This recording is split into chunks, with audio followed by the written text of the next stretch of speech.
Bienvenue à Anneville-sur-Mer pour cette avant-dernière session de kitesurf de l'année 2020. Anneville, c'est un autre super spot de la côte ouest du Cotentin. Le très gros avantage, c'est que c'est navigable par marée basse, même avec un gros coef. L'autre avantage d'Anneville, c'est que c'est un spot fréquenté. Ça fait plaisir de voir du monde et de ne pas être tout seul pour une fois. Et pour un 28 décembre, c'est l'affluence. On était 7 à l'eau. Après d'intenses discussions sur la plage sur l'évolution du vent, personne n'était d'accord sur la taille d'aile idéale pour cette session. Certains riders ont donc gonflé leur aile de 12 mètres carrés, d'autres ont pris 9 mètres carrés, et pour ma part, compte tenu de ma mésaventure de l'avant-veille, j'ai préféré jouer la prudence et j'ai gréé ma petite voile de 7 mètres carrés.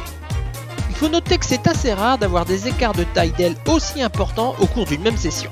Bon, sans aller plus loin, je vais vous dire tout de suite que je me suis planté et que mon choix n'a pas été le bon. Alors, qui dit mois de décembre dit vent instable, plan d'eau agité et température froide. Comme on peut le voir, l'eau n'est pas turquoise aujourd'hui, elle est plutôt verte-marron. On a l'impression de naviguer dans du gros. Ah, voilà ce que c'est quand on manque de puissance. On se fait rattraper par les vagues et on se casse la figure. Ah, un joli jibe qui passe bien pour retourner vers le large.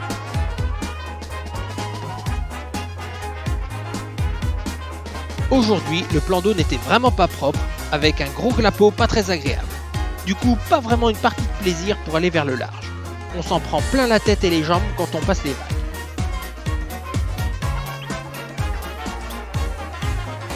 Ah, un autre rider qui saute au loin. Pas mal ça.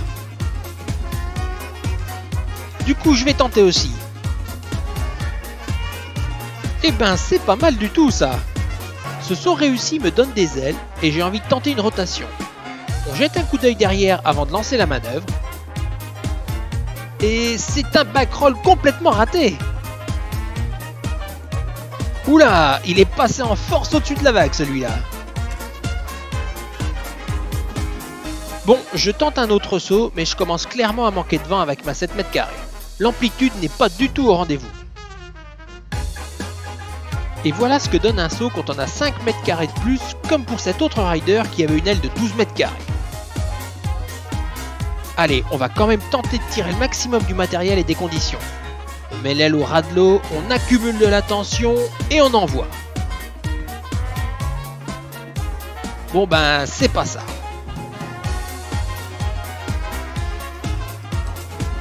Pour ce retour vers la côte, j'ai fait demi-tour juste devant la vague et j'essaie de maintenir la vitesse pour rester juste devant.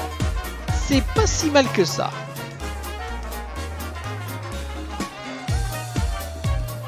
Et on envoie un petit saut juste en arrivant au rivage. Bon, le vent commence sérieusement à faiblir et on ne doit pas avoir plus de 15 nœuds à ce moment. Et avec une 7 mètres carrés, faut vraiment la faire travailler pour avancer.